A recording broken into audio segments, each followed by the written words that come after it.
जैसे आज आपके एहसासात हैं, 9 अप्रैल की रात हमारे भी थे। हम नहीं जानते थे कौम क्या सोच रही है। हमने जो सुना था पिछले एतवार के बारे में, हमें वैसे ही रद्द अमल की तवक्को थी। जो मंजर आप टीवी पर देखकर टूटे थे, हम अपनी आंखों के सामने देख रहे थे। हमारे सामने वो उठा था और खाली हाथ वजीर आजम हाउस से निकल गया था। हम दिल शिकस्ता खुद से नजरें ना मिला पा रहे।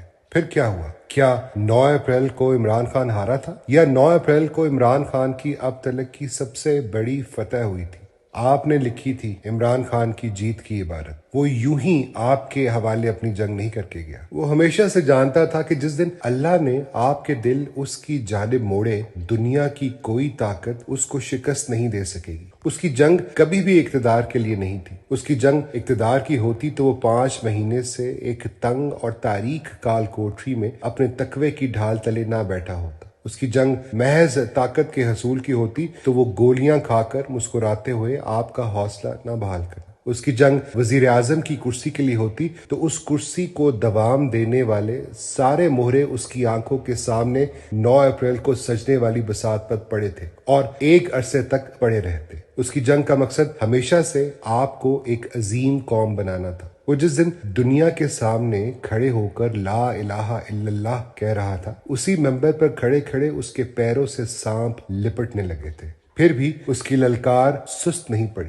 वो जब मगरिब की जमहूर पसंदी के निकाब नोच रहा था तो उनके खून आशाम दांतों को उसने अपनी शाहरग पर तभी महसूस कर लिया था, मगर उसने आपका सर नीचे नहीं होने दिया। वो जब अपने नबी पाक सल्लल्लाहु अलैहि वसल्लम की हुर्मत के लिए आवाज उठा रहा था तो भी जानता था कि वो आतिश नमरूद में कूद रहा है, लेकिन वो मानता था कि औलाद इब्राहीम अलैहिस्सलातु वस्सलाम को बस यही शेवा देता है। और तारीख का सबक भी यही है कि वक्त के यजीद कितने ही ताकतवर हों, हुसैन रजी अल्लाह की ललकार उनकी तलवारों से ज्यादा जोर आवर रहती है। उसकी जीत तो उसी दिन हो गई थी जिस दिन आपने कूफी बनने से इनकार कर दिया था। अब अपनी जीत को अमर आपने उस ललकार से करना है जिसका दर्स हुसैन रजी अल्लाह अपने खून से लिख के गए हैं। जो प्यादे आज आपके सामने नाखुदा बने बैठे हैं, इनमें से किसी का कद नहीं उसको शिकस्त देने का। उसका मुकाबला खुदाई के दावेदार से है और इस मुकाबले में उसका हथियार आप हैं, खल्के खुदा। जहां अभी तक आपके कदम नहीं डगमगाए, वैसे ही अब आपकी आवाज नहीं कमजोर पड़नी चाहिए।